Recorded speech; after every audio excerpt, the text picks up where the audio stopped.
Time to get you caught up on the latest celebrity news and scandals, and for that, Erica Suter joins us from Us Weekly with all the details. Erica, thanks for being with us today. Good to be back. All right, so I'm guessing Ashton Kutcher's probably not going to be real thrilled with your cover story. Yeah, he won't be too happy about this one. The woman that he had a tryst with told all. She came forward. A lot of her friends kind of sold her out. They revealed her name, and she decided to, tell what happened in her words. And she goes into great detail about her one night with Ashton Kutcher. Why is she coming out now? Because there's been so many rumors back and forth between Demi and Ashton and their relationship. Why now? Well, she wanted to tell her side. She says she's not a bad person. She actually thought that Demi and Ashton were separated, that they were not together, and she was actually shocked when she saw that they're back in each other's arms and trying to work things out, and she thought that they were through. Did she think that there was going to be a relationship with him? No, she was very clear. She knew that it was a one-night stand. It's the first and only one she's ever had. And she's very young. She was kind of caught up in the fact that it was Ashton Kutcher. She says it wasn't the most romantic night, but they had a lot of fun. As one-night stands are wont to be often.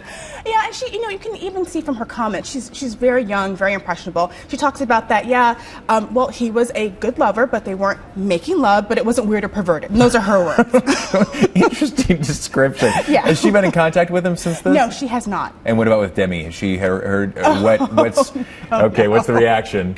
Well, of course, Demi's embarrassed, and this has her questioning whether or not they can get back together. But they are trying. The last couple of weekends, they have been trying to work things out. They've gone camping. They've had their friends come in and try to work through things with them. Okay, so from a relationship that might be a bit on the rocks, to say the least, now to one that's just budding and blossoming, Kim Kardashian and Chris Humphries, obviously that huge fairy tale wedding. Of course. But it seems like not a real warm reception. No, the honeymoon may already be over. It looks like Kim's sisters are not big fans of Chris Humphries. He says what he thinks, he doesn't bite his tongue, and that's not something that goes over well with the Kardashian clan. Everything is pretty well scripted in that group. Well, it's reality TV, but the Kardashians are very media savvy. Yeah, very media savvy. And Chris isn't from that, from that background, so he says what he thinks. He sometimes says things are a little insulting. He kind of suggested that Khloe and Lamar may not have the best marriage, and that of course insulted Khloe.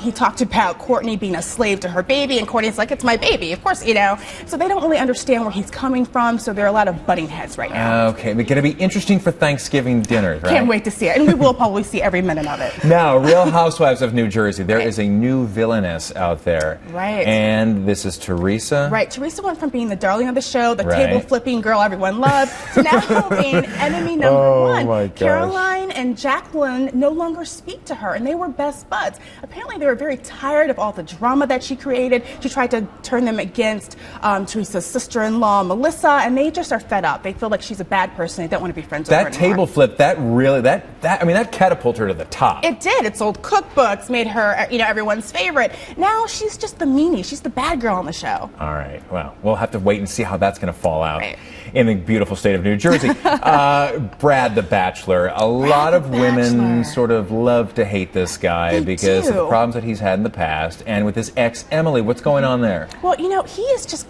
taking a bizarre turn. He and Emily broke up shortly after their season of The Bachelor ended, and he just can't let her go. He keeps calling, bugging her, he's acting kind of crazy, and it's just really kind of disturbing and shocking. And I mean, why is he still following after her? Well, because it seemed as if this was done and over with, and Well, from her perspective, it is done and over with. She's trying to move on. She's trying to date. He can't let go. Now, of course, if you recall from the show, he said that he's been in therapy to try to work out some of his issues when it comes to relationships. I'm not quite sure if it's working based on these latest reports, but he really can't let this relationship go. And she says, I'm done with you. It could be true love, though. Maybe on his part. Okay, well, maybe on his part, not necessarily. It takes two to tango. Right. All right, Erica Suter from Us Weekly. Thanks so much for dropping by. Always great scoops.